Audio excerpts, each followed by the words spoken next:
All India Majlis-e-Ittehadul मुस्लिमीन के प्रमुख असदुद्दीन ओवैसी ने आरोप लगाया है कि नरेंद्र मोदी 2 बार प्रधानमंत्री अखिलेश और मायावती की नासमझी की वजह से बने हैं। उन्होंने उत्तर प्रदेश के अपने दौरे के दूसरे दिन विरोधियों के उन आरोपों को खारिज कर दिया जिसमें उन्होंने राजनीतिक रूप से महत्वपूर्ण राज्य में वोट काटने वालों के रूप में पेश किया गया था। अयोध्या के रुदौली से आगामी विधानसभा चुनाव के लिए अपनी पार्टी के अभियान की शुरुआत करने के एक दिन बाद ओवैसी सुल्तानपुर जिले के ओदरा गांव में एक जनसभा को संबोधित कर रहे थे।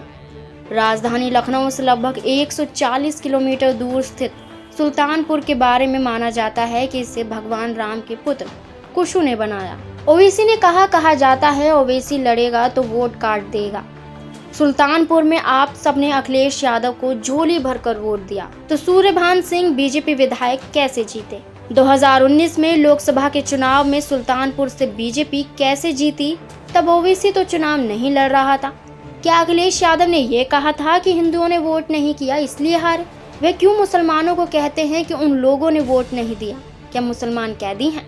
ओवैसी ने यह भी कहा 2 बार बीजेपी मुसलमानों के वोटों से नहीं जीती है। इस आरोप का विरोध करते हुए कि यूपी में चुनाव लड़कर ओवैसी बीजेपी के प्रतिद्वंदियों के वोट खराब करेंगे। हैदराबाद के सांसद ने पूछा, जब आप सभी ने अखिलेश यादव की पार्टी को वोट दिया तो पिछले विधानसभा चुनाव में यहां से एक बीजेपी उम्मीदवार कैसे जीता? इसी तरह बीजेपी ने 2019 में सुल्तानपुर से लोकसभा चुनाव कैसे जीता जबकि AIMIM वहां नहीं लड़ रही थी? समाजवादी पार्टी के अध्यक्ष पर तीखा हमला करते हुए ओवैसी ने पूछा, क्या मुसलमान आपके गुलाम हैं?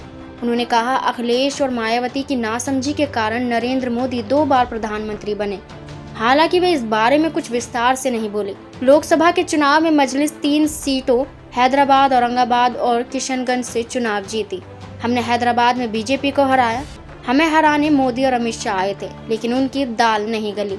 औरंगाबाद में 21 साल से शिवसेना सांसद को मजलिस ने हराया। किशनगंज में हम हार जरूर गए लेकिन लाखों वोट मिले। इस तरह यहाँ भी मैं लड़ूंगा और जीत के दिखाऊंगा। Subscribe to our YouTube channel and press the bell icon to get the latest updates.